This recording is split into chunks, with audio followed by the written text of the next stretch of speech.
பாரத பிரதமர் நரேந்திர மோடி அவர்கள் நேற்று திருச்சிக்கு வருகை தந்தார். அவரை பார்க்கறதுக்காக அவரோட ஆஃபீஸில் திரு ஓபிஎஸ் அவர்கள் அப்பாயின்மெண்ட் கேட்டிருந்தார். அவங்க அப்பாயின்மெண்ட் கொடுத்ததின் பேரில் காலையில் 10 மணிக்கெல்லாம் திருச்சி வந்த ஓபிஎஸ் அவர்கள் அங்கே நீண்ட வரிசையில் காத்திருந்தார். அதன் பிறகு மோடி வந்ததுக்கப்புறம் அவரை பார்த்து கிட்டத்தட்ட மோடியும் ஓபிஎஸ் அவர்களும் 5 நிமிடம் பரஸ்பரம் பேசிக்கிட்டு இருந்தாங்க. மற்றவர்களை காட்டிலும் இவங்க அதிகமாகவே பேசிக்கிட்டு இருந்தாங்க அப்படின்னு சொல்லப்படுது. இதற்கப்புறம் சென்ற மோடி அவர்கள் பல்வேறு திட்டங்கள்லாம் முடிச்சுட்டு திருப்பி லட்சத்தீவுக்கு கிளம்பும் வழியிலையும் ஓபிஎஸ் அவர்களை சந்தித்து கொஞ்ச நேரம் பேசிட்டு அதுக்கடுத்து தான் கிளம்பியிருக்காரு. இவங்களுடைய இந்த டாக் அரசியல் தளத்தில் ஒரு முக்கியமாக பார்க்கப்படுது. ஏன்னா ஒருவேளை மோடி அவர்கள் அம்மா மக்கள் முன்னேற்ற கழகத்திற்கு கூட்டணி அமைக்க சம்மதம் தெரிவிக்கும் பட்சத்தில் ஓபிஎஸ் அவர்களால் மட்டும்தான் அம்மா மக்கள் முன்னேற்ற கழகம், அதே மாதிரி தேமுதிக இது மாதிரி உள்ளிட்ட பல கட்சிகளை ஒருங்கிணைத்து அதோடைய ஒருங்கிணைப்பாளராக ஓபிஎஸ் மட்டும்தான் இருப்பார் அப்படின்னு பேசப்படுது. மருத்துவமனைகளுக்கான புதிய வழிகாட்டு நெறிமுறைகளை மத்திய சுகாதாரத்துறை செயலகம் அறிவிச்சிருக்காங்க. அந்த அறிவிப்பில் என்ன சொல்லியிருக்காங்க அப்படின்னு பார்த்தீங்கன்னா, ஒரு சில நோயாளிகள் பயங்கரமாக நிறைய ட்ரீட்மெண்ட் கொடுத்தாலுமே கூட அவங்க உடம்புல எந்த ஒரு முன்னேற்றமும் இருக்காது.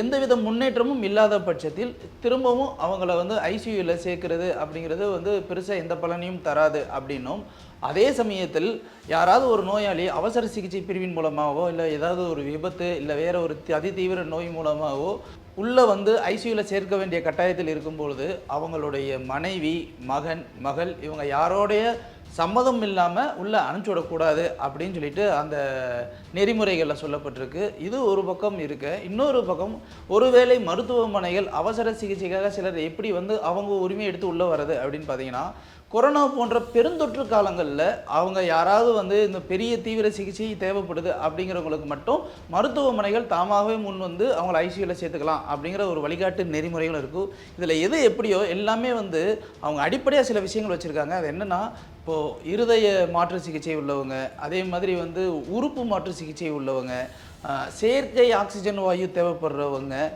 அதே மாதிரி நரம்பு பிரச்சனை உள்ளவங்க, இந்த மாதிரி உடல் ரீதியாக ரொம்ப முக்கியமான பிரச்சனைகள் உள்ளவங்கள முதலே பரிசோதனை பண்ணிவிட்டு அதுக்கப்புறம் தான் ஐசியூக்குள்ளே அனுப்பிச்சி விடணும் அப்படிங்கிற ஒரு முக்கியமான நெறிமுறையும் இதில் சொல்லியிருக்காங்க.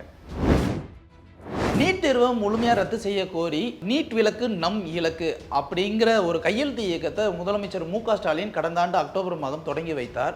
இந்த கையெழுத்து இயக்கத்துக்கு எதிர்ப்பு தெரிவிக்கும் வகையில் வழக்கறிஞராக இருக்கிற எம்எல் ரவி அவர்கள் உயர்நீதிமன்றத்தில் ஒரு வழக்கு தொடுத்தார். அந்த வழக்கில் அவர் என்ன சொல்கிறாரு அப்படின்னு பார்த்தீங்கன்னா, மாணவர்களை வேணும்னே திசை திருப்புற நோக்கில் இந்த நீட் விலக்கு நம் இலக்கு அப்படிங்கிற இந்த கையெழுத்து இயக்கத்தை மாநில அரசு தோற்றுவிச்சிருக்கு அப்படின்னும், இதனால் நீட் தேர்வுக்கு ப்ரிப்பேர் பண்ணிக்கிட்டு இருக்க அந்த மாணவர்கள் மத்தியில் தேவையில்லாத குழப்பமும் தேவையில்லாத சொல்லும் நடக்குது அப்படின்னும், இது தவிர நீட் தேர்வு மாணவர்கள் இதனால் இனிமேல் நம்ம படிக்கவே வேண்டாம் அப்படிங்கிற ஒரு மெத்தன போக்கையும் உண்டாக்கிறோம் அப்படின்னும், இதனால் இந்த கையெழுத்து இயக்கத்துக்கு தடை செய்யணும் அப்படின்னு ஒரு வழக்கு தொடுத்திருந்தார். ஆனால் இதெல்லாம் ஏற்க மறுத்த நீதிபதிகள் கடைசியில் என்ன சொன்னாங்கன்னா, இன்னைக்கு இருக்கிற மாணவர்கள் எல்லாருமே அப்பாவிகள்லாம் கிடையாது, அவங்களாம் அறிவாளிகள், அவங்கள சுற்றி என்ன நடக்குது அப்படிங்கிறது அவங்களால நல்லாவே உணர முடியும். அதே மாதிரி இதை நினச்சி நீங்கள் ஒன்றும் வருத்தப்படாதீங்க, அதையும் தாண்டி நீட் தேர்வுக்கு எதிராக அவங்க கையெழுத்து இயக்கம் நடத்திட்டு போகட்டும், படிக்க வேண்டியவங்க படிக்கத்தான் செய்வாங்க, இதனால் எந்த விதத்துலையும் எதுவுமே பாதிப்பு வராது அப்படின்னு சொல்லி இந்த கேஸை முடிச்சு வச்சுட்டாங்க. அரசு ஒப்பந்தங்கள் மேற்கொள்ளும் தனியார் கட்டுமான நிறுவனங்கள் உட்பட சென்னை, கோவை, நாமக்கல், ஈரோடு உட்பட தமிழகத்தில் 30 இடங்களில் வருமான வரித்துறையினர் நேற்று சோதனையிட்டிருக்காங்க. குறிப்பாக கட்டுமான நிறுவனங்கள் அந்த இதில் மட்டும்தான் பெரிய சோதனை நடந்திருக்கு. அவங்களுடைய ஓனர் வீடு, அப்புறம் அவங்களுடைய பிரான்ச் ஆஃபீஸ், இங்கே எல்லாத்துலேயுமே சோதனை நடந்திருக்கு. இதை பற்றி கேட்கும்போது வருமான வரி ஏய்ப்பு காரணமாக தான் இந்த சோதனை நடக்கப்பட்டுச்சு அப்படின்னும், இந்த சோதனைகள் இன்னும் முடிவடையலை, இந்த ரைடு இன்னும் நடக்கும் அப்படிங்கிற காரணத்தினாலும் இதுவரையிலும் சிக்கி இருக்கிற இந்த ஆவணங்கள் எல்லாத்தையுமே இப்போதைக்கு வெளியில் சொல்ல முடியாது அப்படின்னு சொல்லிட்டு வருமான வரித்துறையினர் அவங்க தரப்புல இருந்து சொல்லியிருக்காங்க. இந்த சம்பவம் ஏன் முக்கியமாக பார்க்கப்படுது அப்படின்னு பார்த்தீங்கன்னா, நேற்று தான் பிரதமர் மோடி அவர்கள் திருச்சிக்கு பல்வேறு திட்டங்களுக்காக வந்தார்.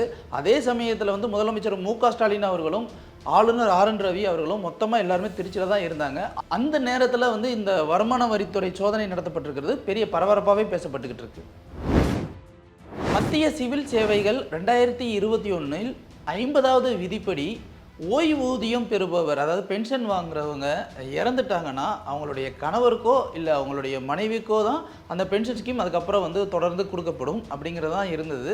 இதில் இப்போ புதுசாக ஒரு மாற்றம் கொண்டு வந்திருக்காங்க. அதாவது என்ன அப்படின்னு பார்த்தீங்கன்னா, இப்போது ஒரு பெண் ஊழியர்கள் வந்து அவங்க வந்து வேலை பார்க்குற காலமாக இருக்கட்டும், அதே மாதிரி ஓய்வூதியம் பெறுற காலமாக இருக்கட்டும், அப்போது வந்து குடும்பத்தில் சில பிரச்சனைகளை சந்திக்கிறாங்க, கணவர் மூலமாக சில பிரச்சனைகளை சந்திக்கிறாங்க அப்படின்னா அவங்க வந்து அந்த ஓய்வூதியத்தை கிளைமிங் கொடுக்கறது கணவருக்கு பதிலாக அவங்களோட குழந்தைகளையுமே கொடுக்கலாம் அப்படின்னு தான் அந்த ரூல்ஸ் கொண்டு வந்திருக்காங்க.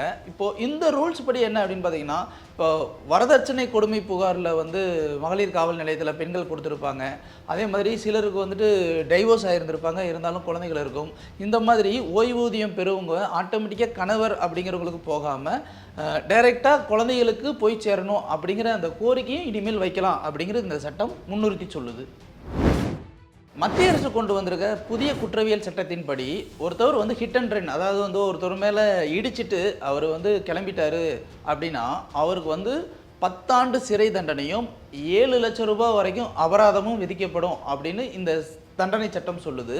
இதுக்கு முன்னாடி வந்து பார்த்தீங்கன்னா இது வந்து வெறும் 2 ஆண்டு சிறை தண்டனையாகவும் இருந்துச்சு. மேலும் இந்த ஓட்டுநர்களுக்கு வந்துட்டு உடனடியாக ஜாமீனும் வந்து கொடுக்குற மாதிரியான விதிவிலக்கும் இருந்துச்சு. இது எல்லாம் ஒரு பக்கம் இருக்க, இந்த தண்டனை சட்டம் வந்து எங்களுக்கு ஏற்புடையதாக இல்லை அப்படின்னு சொல்லிட்டு பீகார், அஸ்ஸாம், ஒரிசா, பஞ்சாப் இந்த மாதிரியான மாநிலங்களில் வந்து லாரி ஓட்டுநர்களும் சரி, பஸ் ஓட்டுநர்களும் சரி தொடர்ந்து ஸ்ட்ரைக்லையும் இருக்காங்க.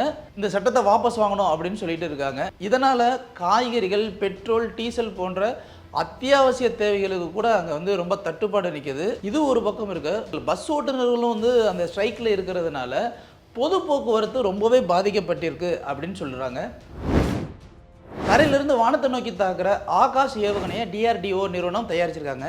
இந்த ஆகாஷ் ஏவுகணை வந்து பார்த்தீங்கன்னா 4.5 கிலோமீட்டர்லேருந்து 20 கிலோமீட்டர் தொலைவில் இருக்கிற கிட்டத்தட்ட வானிலை இலக்குகள்னு சொல்லுவாங்க. அதாவது டார்கெட் பாயிண்ட்ஸ், 4 வானிலை டார்கெட் பாயிண்ட்ஸ் இருக்கு இல்லையா, அந்த 4 டார்கெட்ஸ் பாயிண்ட்டையும் வந்து கிட்டத்தட்ட 20 கிலோமீட்டர் உயரம் வரைக்கும் போய் கூட அட்டாக் பண்ணுற அளவுக்கு கேப்பபிளான ஒரு விஷயம். முற்றிலும் ஆட்டோமேஷன் அப்படின்னு சொல்லக்கூடிய தானியங்கி முறையில் இயங்கக்கூடிய இந்த ஆகாஷ் ஏவுகணை வந்து நம்ம வெஹிக்கிள்லேயே வச்சு எடுத்துகிட்டு போயிடலாம். இது வெஹிக்கிள்லேயே வச்சு எடுத்துகிட்டு போகிறதுனால ரொம்ப ஈஸியாக எங்கே வேணாலும் ஈஸியாக அக்சஸாக மூவ் பண்ணிக்கலாம். ஒரு இடத்துல லான்ச் பண்ணிவிட்டு நம்ம இன்னொரு இடத்துக்கு லான்ச் பண்ணாலும் எடுத்துகிட்டு போயிடலாம். இதே மாதிரி தான் எதிரிகளோட ஏவுகணைகளை வந்து அங்கே வான்லேயே வச்சு டார்கெட் பண்ணி அட்டாக் பண்ணுறதுக்கான அயன் ரோம் அப்படிங்கிற அந்த ஒரு ஏவுகணையை வந்து இஸ்ரேல் ராணுவம் யூஸ் பண்ணியிருக்காங்க ஹமாஸ் தீவிரவாதிகளுக்கு எதிரே. ஆனால் இது அதை விட பெருசாக இந்த ஆகாஷ் என்ன பண்ணுது அப்படின்னா 4 டார்கெட்டை அடுத்த டைமில் அட்டாக் பண்ணுறதுனால வந்து இதை வந்து இந்தியாவின் அயன் ரோம் அப்படின்னு சொல்கிறாங்க. இந்த ஆகாஷ் ஏவுகணையை வாங்குறதுக்கு வந்து பிரேசில், அர்மேனியா, எகிப்து உள்பட்ட முக்கியமான உலக நாடுகள் வந்து ரொம்பவே ஆர்வம் காட்டியிருக்காங்க. கொஞ்ச நாளைக்கு முன்னாடி சென்னையிலிருந்து இலங்கைக்கு போதைப்பொருள் கடத்தப்படுறதா தேசிய போதைப்பொருள் தடுப்பு பிரிவுக்கு வந்து ஒரு தகவல் வருது. அதன் அடிப்படையில் அவங்க விசாரிக்கும் போது கிட்டத்தட்ட 280 கோடி ரூபாய் மதிப்புள்ள 54 கிலோ போதைப்பொருள் வந்து அவங்களுக்கு சிக்குது. அதை தொடர்ந்து அதுக்கப்புறம் வந்து திரும்ப விசாரிக்கும் போது கொஞ்ச நாள்லேயே வந்து 4.8 கிலோ மதிப்புள்ள போதைப்பொருள் வந்து அவங்களுக்கு சிக்குது. இதில் வந்து ஒரு பெண் உட்பட 4 பேர் கைது செய்யப்படுறாங்க. இவங்களை விசாரித்து பார்த்ததில் மணிப்பூர் மாநிலம் மோரே அப்படிங்கிற அந்த இடத்துல இந்த போதைப்பொருள்லாம் பதுக்கி வச்சிருக்கிறதா அவங்க சொல்லியிருக்காங்க. ஸோ இதனால் வந்து இதை தேடி கண்டுபிடிக்கும் விதமாக பெங்களூரு, அதே மாதிரி சென்னையை சேர்ந்த போதைப்பொருள் தடுப்பு பிரிவு சிறப்பு குழுக்கள் வந்து அந்த ஊருக்கு விசிட் அடித்து அங்கே ஒரு காரில் வந்துட்டு ஒரு 3 பேர் வந்து முன்னுக்கு பின் முரணாக வந்து பேசும்போது அவங்கள வந்து செக் பண்ணதில் அவங்கக்கிட்ட வந்து கிட்டத்தட்ட வந்து 15 கிலோக்குண்டான போதைப்பொருள் வந்து கிடைச்சிருக்கு. அது மட்டும் இல்லாமல் 10 லட்சம் ரூபாய்க்கான ஹவாலா பணமும் கிடச்சிருக்கு. மேலும் விசாரிக்கும் போது இதோட போதைப்பொருளோட மதிப்பு வந்து 75 கோடி அப்படின்னும், இந்த போதைப்பொருளை வந்து மியான்மரில் இருந்து இங்கே இந்தியாவுக்கு கொண்டு வந்து சென்னை மூலமாக அது இலங்கைக்கு கடத்துறது தான் அவங்களுடைய மெயின் ஜாப்பாகவே இருந்திருக்கு.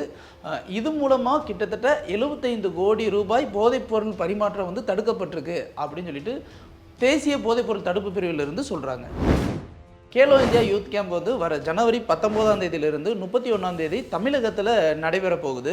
நாட்டில் அடிமட்ட அளவில், அதாவது கிரவுண்ட் லெவலில் இருக்கிற விளையாட்டுகளை ஊக்குவிக்கும் நோக்கத்தோடு ஆரம்பிக்கப்பட்ட இந்த கேலோ இந்தியாவுடைய 6வது பதிப்பு தான் இங்கே தமிழகத்தில் நடைபெற போகிற இந்த கேலோ இந்தியா யூத் கேம்ப்.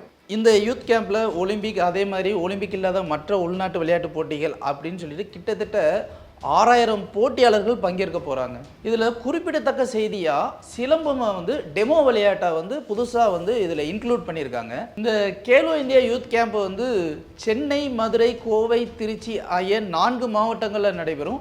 18 வயசுக்கு கீழே இருக்கிறவங்க யார் வேணாலும் இதில் கலந்துக்கலாம் அப்படின்னு சொல்லியிருக்காங்க. தமிழ்நாட்டில் இளைஞர் நலன் மற்றும் விளையாட்டுத்துறை அமைச்சராக இருக்கிற உதயநிதி ஸ்டாலின் அவர்கள் இதற்காக இன்னைக்கு டெல்லி பயணம் மேற்கொண்டு பிரதமர் மோடியை சந்தித்து அழைப்பு விடுத்தார்.